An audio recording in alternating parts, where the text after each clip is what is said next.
Je suis infirmier libéral à Martillac et je suis trésorier au niveau de l'URPS, infirmiers libéraux Nouvelle-Aquitaine. Donc je vais vous présenter 4 diapos. Ces 4 diapos sont issus d'un travail que nous avions mené quand nous étions encore à l'époque ex-Aquitaine. On voulait savoir un petit peu, avoir le profil, avoir une photo des infirmiers libéraux de l'ex-Aquitaine. On était à peu près 6 et 7 000. Donc les 6 territoires de santé avaient été interrogés par un organisme professionnel de Gironde. Il y avait plein de questions. Qui êtes-vous? Avec qui travaillez-vous?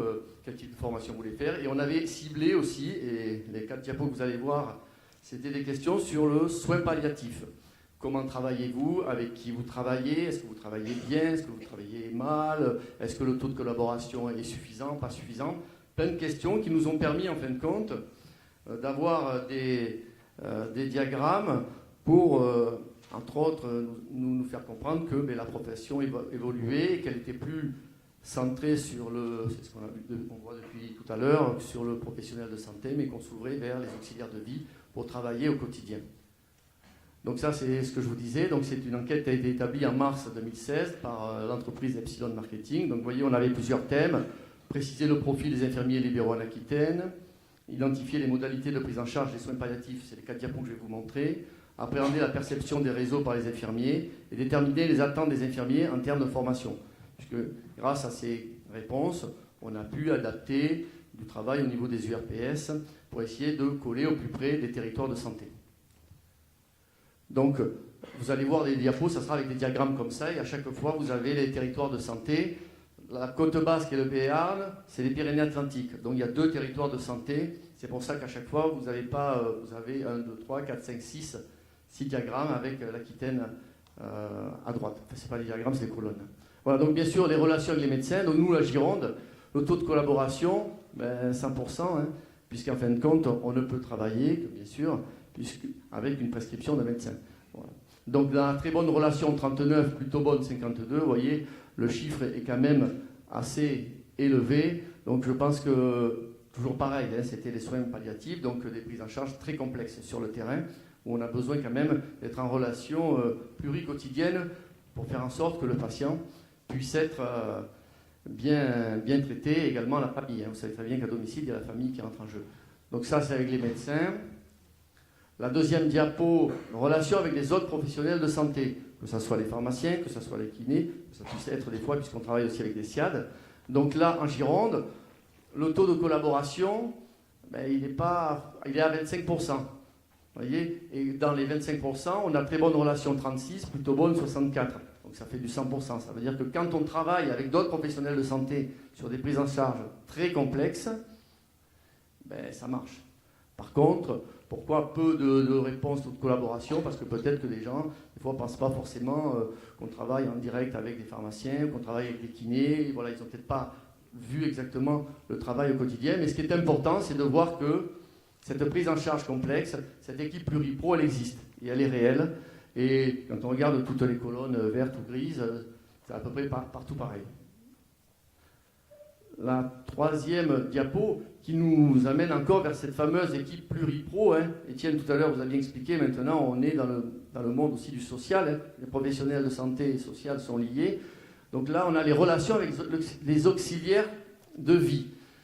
Donc en Gironde, 77% collaborent avec les auxiliaires de vie. Bon, vous pouvez bien imaginer que souvent, hein, sur le terrain, on essaie de faire en sorte que l'auxiliaire de vie passe en même temps que nous, infirmiers. Quand on a quelqu'un qui est en fin de vie, il est quand même préférable de travailler à 2 autour de la personne que seul quand il faut mobiliser. Donc le taux de collaboration, vous voyez, plutôt bonne 58, très bonne relation 37. Donc là c'est pareil, hein. Je crois que les chiffres veulent bien dire ce que ça veut dire. Hein. Je veux dire, cette équipe, hein, elle a évolué, elle évolue, et là elle est réelle. Et je crois que les infirmiers qui sont là ne peuvent pas contredire que ça marche bien. La dernière diapo, elle est différente, c'est avec la HAD. Donc en Gironde, un peu moins de 50% collaborent avec les HAD parce que bon, on n'y est pas partout, on ne travaille pas forcément tous avec des HAD. Donc quand on est interrogé par les professionnels qui ont fait ce ce questionnaire, ces demandes. Bon, ben, si on dit qu'on ne travaille pas, on ne travaille pas. Mais malgré tout, vous voyez, très bonne relation 17%, plutôt bonne 50%. Donc c'est quand même assez intéressant de travailler avec la HAD, c'est possible. Alors, des colonnes dans la côte basque, vous voyez, là c'est vraiment les colonnes très très basses, je dirais, même inexistantes. Là-bas, bon, il y a des gros problèmes politiques qui font qu'en fin de compte, la HAD est très mal perçue par le monde libéral. Et pour l'instant, c'est pas terrible, je dirais. Mais bon, c'est comme ça, hein, ça ne peut que s'améliorer. Je veux dire, on est là, entre autres, dans les réunions et dans les assemblées que l'on fait, ça permettra peut-être d'évoluer. Enfin, c'est très compliqué là-bas. Voilà. Je crois que c'était la dernière diapo. Merci à vous. Merci. Est-ce qu'il y a des questions, des réactions? Qu'est-ce que vous en faites de ces enquêtes après? Alors, nous, on travaille, quand on a ces enquêtes, on regarde, bon, parce que suivant les réponses que l'on a, là, je vous parlais des formations, on essaie par exemple de faire des colloques, on tourne dans tous les départements, alors maintenant on est grande région, donc dans tous les départements de la grande région, on tourne pour essayer d'être au plus juste sur les thèmes de formation par exemple, ou d'information que les personnes voudraient. On était dernièrement à La Rochelle sur les soins palliatifs, hein, voilà, parce qu'en fin de compte, il y avait une grande demande là-bas au niveau de faire une information sur les soins palliatifs. On devrait partir là, en mars-avril, vers Bayonne, Anglet. Pareil, là, on va essayer de faire une journée sur la chirurgie ambulatoire. Voilà. Donc ça, c'est tout ce qui concerne les thèmes de formation. Et après, tout ce qui concerne, par exemple, les âges, les contrats. Quel contrat, comment travaillez-vous, avec qui vous travaillez, est-ce que vous êtes seul?